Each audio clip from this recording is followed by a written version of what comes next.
Who are you? I froze when I heard him talk. Shit, kanina pa kaya siya andyan? Bakit hindi ko man lang naramdaman? I tried to maintain my composure bago humarap sa kanya. I'm Natalia. Sabi ko habang nakangiti. Makuha ka sa ngiti. I know. Sabi niya at medyo humiga sa isang bench. Narinig mo ba lahat? Tanong ko sa kanya. May dapat ba akong marinig? Bored na sagot niya. Wala. Gotta go. Wala namang kwentang kausap to kaya napagdesisyonan ko na umalis na. Ngunit ilang hakbang pa lamang ang nagagawa ko nang magsalita ulit siya. Okay. Good luck, Reaper. Paano niya nalaman? Tinignan ko ulit siya at nakita kong nakaupo na siya at nakangisi sa akin. What are you saying? Hindi niya pwedeng malaman. Hindi pa man ako nag-uumpisa ay matatapos agad ang mission ko. Isn't it weird that you're gonna kill for someone whom you met for the first time? It's either you know he is a mafia boss and you're his reaper, or he paused for a while and walked towards me. Nilapit niya ang mukha niya sa tenga ko at bumulong. Or you fell in love at first sight. What? Tumawa pa siya ng mahina pagkasabi niya nun. Shut up, Draven.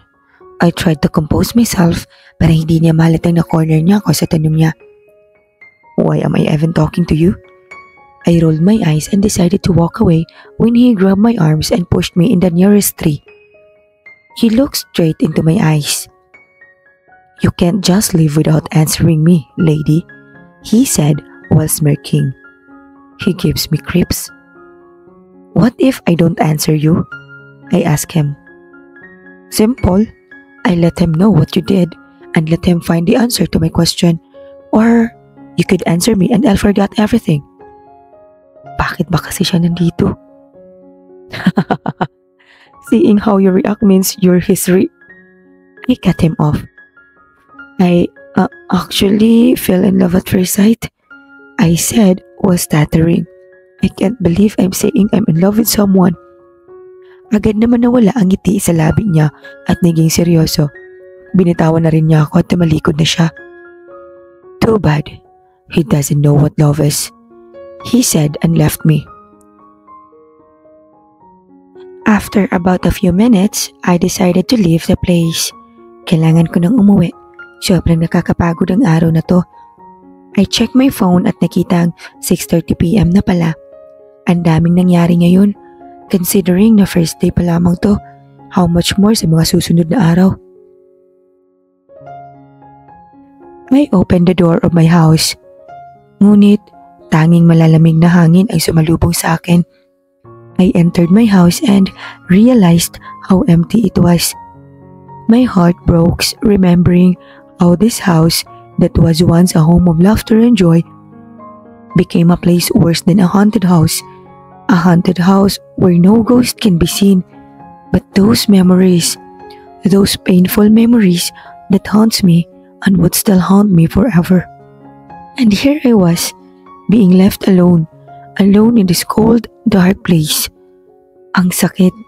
Ang sakit-sakit nung maiwan ka na hindi mo alam kung bakit at ano ang dahilan. Yung hindi mo alam kung bakit sila pinatay at kung sino ang pumatay sa kanila. Pinunasan ko ang mga luha sa mata ko nang ma-realize na nagiging emotional na pala ako. Dala lang siguro to ng pagod kaya napagdesisyonan kong humiga na muna sa sofa. Isang nakakasilaw na liwanag ang gumising sa akin. Panibagong araw na naman para sa misyon ko. Nasa sofa pa pala ako nakatulog sa sobrang pagod. Kinapa ko ang phone ko sa bulsa ko at tinignan ang oras. 10 AM pa lang pala. Tinakpan ko ng una ng mukha ko at matutulog muna ulit ako. Napabalikwas ako nang ma-realize ko ang mga bagay-bagay. 10 AM na? Late na ako. Agad akong naligo at nagbihis. Hindi na ako nag-abala pa na kumain ng almusal. Sa cafeteria na lang siguro ako kakain. I drive as fast as I can and after about 15 minutes, andito na ako sa school. Agad kong tinignan ang registration form ko at narealize ko na patapos na pala ang first subject ko. Ang susunod na subject ko ay 12:30 p.m. pa. Dumiretso muna ako sa cafeteria at umorder ng spaghetti at chocolate cake. Habang kumakain ay inilibot ko ang mata ko. Baka sakaling makita ko si Spade. Alam ko namang kaya niya ng sarili niya pero iba pa rin pag ako ang poprotekta sa kanya. Nang wala akong makitang bakas niya, ay kumain na lamang ulit ako at tinignan ang cellphone ko. One message received. Agad kong binuksan ang message. From Skies. Call me if you read this. I immediately rolled my eyes. Pwede naman niyang sabihin na yung sasabihin niya sa text, diba? By the way, Skies is my partner in missions. Sa lahat ng mission ko ay lagi ko siyang kasama, but not this time around. Kahit naiinis ako, ay tinawagan ko siya at pagkatapos ng 2 ring ay sinagot na niya agad. Hey girl, masayang bati niya sa kabilang linya. What do you need? I coldly told her. Okay. Chill. Mamaya, may masquerade party. Hindi ko na siya pinatapos dahil alam ko na saan patungo ang usapan na to. Mag-aaya na naman siyang pumarty. Hindi ako interested sa party na yan. I'm hanging. Spade is going at that party. Sounds interesting, isn't it? Natigilan ako sa sinabi niya at unti-unting napangisi. May silbi ka rin pala. So tell me more. Mapang-asar na sabi ko sa kanya. No, this info is not for free. Narinig ko ang mahinang pagtawa niya sa kabilang linya. Alam na alam talaga niya paano ako inisin. Let's talk about the conditions later, so give me infos now. Inis na sabi ko. Sure. May magaganap na masquerade party mamaya, but it's not just a masquerade party. May magaganap rin na transaction between Night Mafia and Zephyr Corp, the #1 illegal supplier ng guns and ammunitions. And Spade will do the transaction. Is that a safe transaction? Tanong ko sa kanya. Of course not. Mahina siyang tumawa at saka siya nagpatuloy. It's just a trap. I know, alam na ni Spade yun pero hindi ko alam kung bakit gusto pa rin niyang ituloy. So, what you need is an invitation and a date. Of course, I'll provide your invitation for 2 and find your date. Good luck. Date? Niwala nga akong ka-close na lalaki. Hindi ko na kailangan ng date. I plainly told her. You can't enter alone, darling. Pang-aasar niya sa akin. Pagkatapos niyang sabihin yun, ay agad niya nang binaba ang tawag. Sino naman kaya ang i-date ko at isasama ko sa delikadong lugar na yun? Naisip ko na hindi na pumasok sa klase at maghahanda na lang ako para sa party. Naglalakad ako papunta sa lugar kung saan makikita ko ang taong hinahanap ko. And there he was. As usual, he was lying at the benches. I was standing at almost 10 steps away from him. How am I gonna start this? What do you want? Nagulat ako nang bigla siyang nagsalita. Ha? Wala. Napadaan lang. Fuck, why am I stuttering?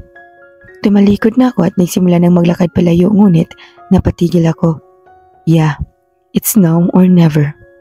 Humarap akong muli sa kanya at nakitang nakaupo na siya, nakatingin sa akin. Lumapit ako sa kanya. He's staring at me emotionless. Do you want to be my date? I saw shock in his eyes and he froze for a moment. After he recovered, he avoided my gaze and diverted his gaze somewhere else, and I noticed how his ears turned a bit reddish. The hell is wrong with him? Is he rejecting me?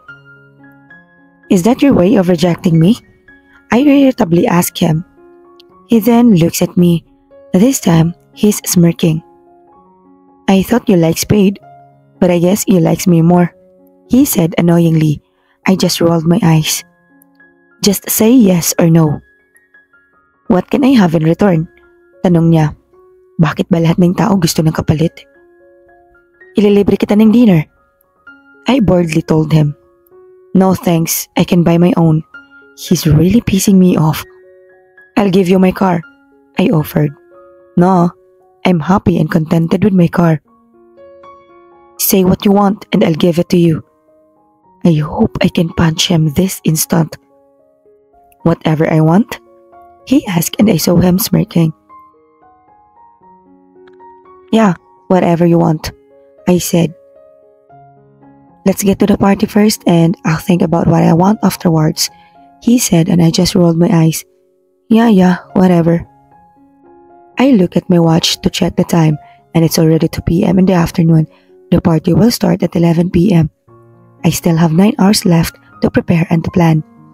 So, let's just meet at the school's parking lot at exactly 10 p.m. It's a masquerade party. He just nodded. See you later, Drevon, I said and walked away. Andito ako ngayon sa mall. Of course, I need to buy a dress and a mask. Wala naman kasi akong dress sa bahay dahil ngayon lang ako dadalo sa isang masquerade party. Pagpasok ko sa isang butik ay may isang babae na nakangiti ang sumalubong sa akin. Welcome to Dayanara's boutique. What can we do for you? She said as she welcomes me warmly. I gave an A for the customer service. Hey, I want a dress for a masquerade party, I said. This way, ma'am. She guided me in a room full of dresses. Nagsimula na akong mamili ng dress na isusuot ko at ang napili ko ay isang black dress. Tube style siya sa bandang itaas at medyo backless. Karugtong nito ay isang maikling shorts na black na fitted sa hita ko. Yung tail ng dress ay naaalis at floor length at may hati sa gilid na nakikita ang legs ko kada maglalakad. This is perfect dahil in case na magkaroon ng action at agad kong maalis ang tail ng dress upang mas makagalaw ako ng malaya. Mayroon na din silang mask at pinili ko ang black na mask na hanggang ilong ko lang ang natatakpan. Bumili rin ako ng high heels na 4 inches para makompleto ang attire ko. Andito ako ngayon sa Safe Haven, isang lugar na pinagawa ng night mafia para sa mga reapers. Tinawag namin itong Safe Haven dahil ito lamang ang ligtas na lugar para sa amin. Napapaligiran ito ng mga cameras, mga reapers na hindi mo nararamdaman at makikita kung isa ka lamang ordinaryong tao. Isa itong malaking headquarters. May mga kwarto para sa control room, training room, meeting room, at ang room ng kanya-kanyang reapers dahil kadalasan ay dito na sila natutulog. Dumiretso ako sa kwarto na tanging ako at si Skies lang ang nakakapasok. Nakita ko siyang nakaupo sa isang couch at tila ba alam niyang parating ako. I missed you. Masiglang bati niya, sabay tayo at yakap sa akin. Damn, this girl is so clingy. Give me what I need, Cassie, I irritably told her. Stop calling me Cassie. Inis na sagot niya at tinuro naman niya ang isang lamesa.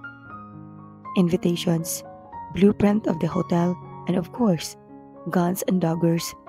Kinuha ko ang blueprint at pinag-aralan ang bawat kwarto at exit. At isa lamang ang masasabi ko, napakalaki nito. After almost 2 hours ay itinago ko na ang blueprint.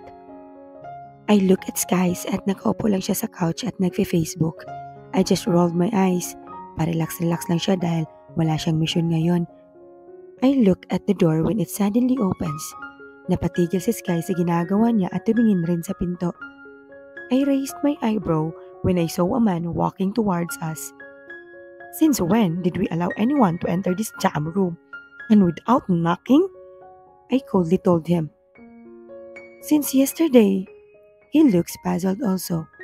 I look at Skies and saw her smiling.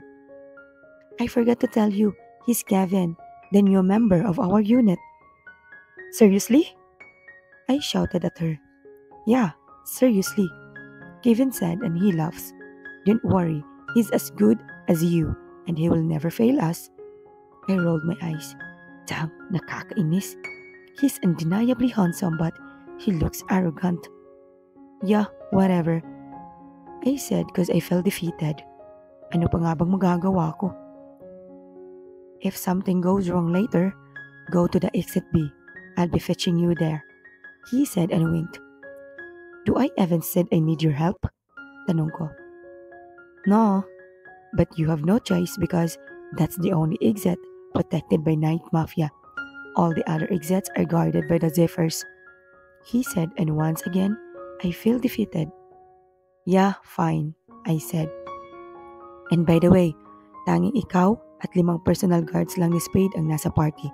And there would be hundreds of Zephyrs people. So, good luck? Mapang-asar na sabi niya. I just smirked at him. Don't underestimate me, newbie. It's already 8 p.m. at nandito pa rin ako sa safe haven. Dito ko na planong manggaling at magbihes.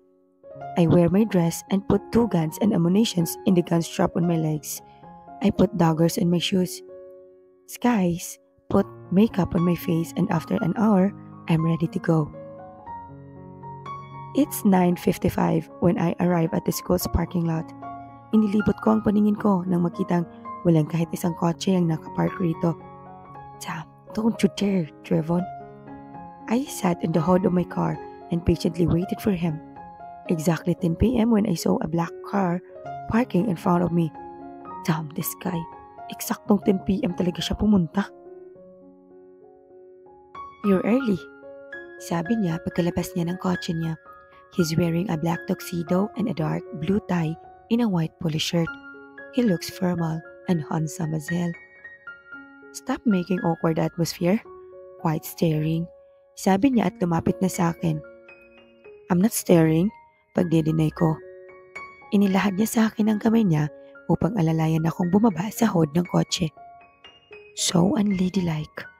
Bulong niya habang naglalakad kami papunta sa kotse niya. Umupo lang ako sa hood, unladylike na. Inis na sabi ko sa kanya at umiling lamang siya. Sinabi ko sa kanya kung saang hotel gaganapin ang party at hinayaan na siyang mag-drive. After an hour ay nandito na kami sa parking lot ng hotel. Bababa na sana siya ngunit pinigilan ko siya. He looks at me confused.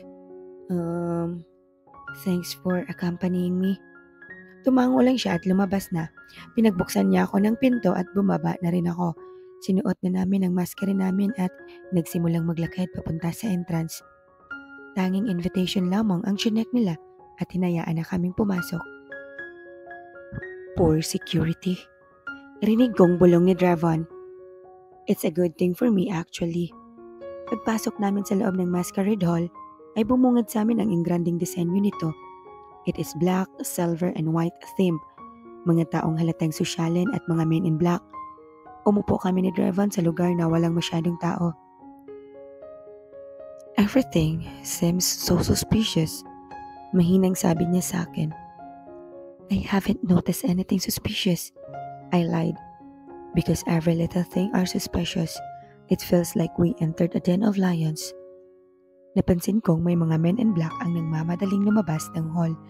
Ngunit mapapansing marami pa rin ang natitira dito sa loob. Room 409. Doon magaganap ang transaksyon ayon kay Skies. Nagsimula na ang programa at hindi ko na maintindihan dahil abala ako sa pagmanman ng paligid. No signs of Spade night yet.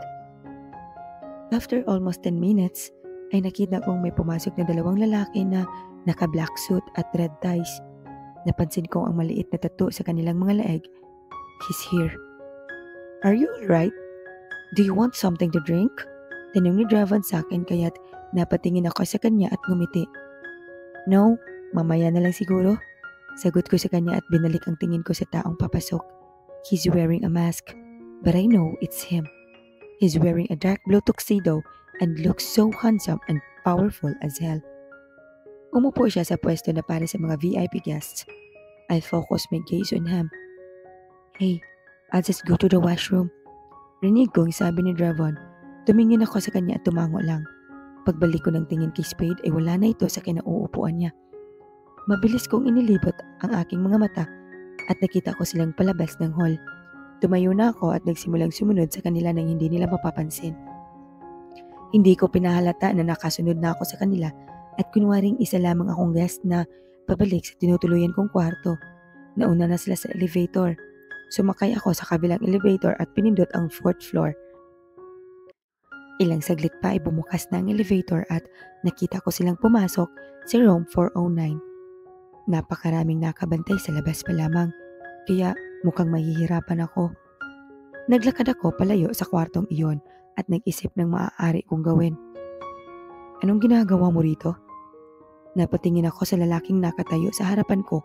Mukha siyang goon. Dito yung kwarto ko. Sabi ko sa kanya at tinuro ang room 410.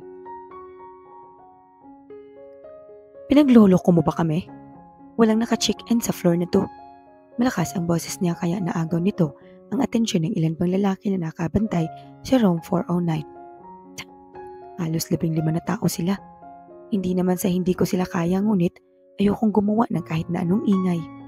Sam, mahinang bulong ko nang mapansing palapit na sa amin ang mga nakabantay sa pinto.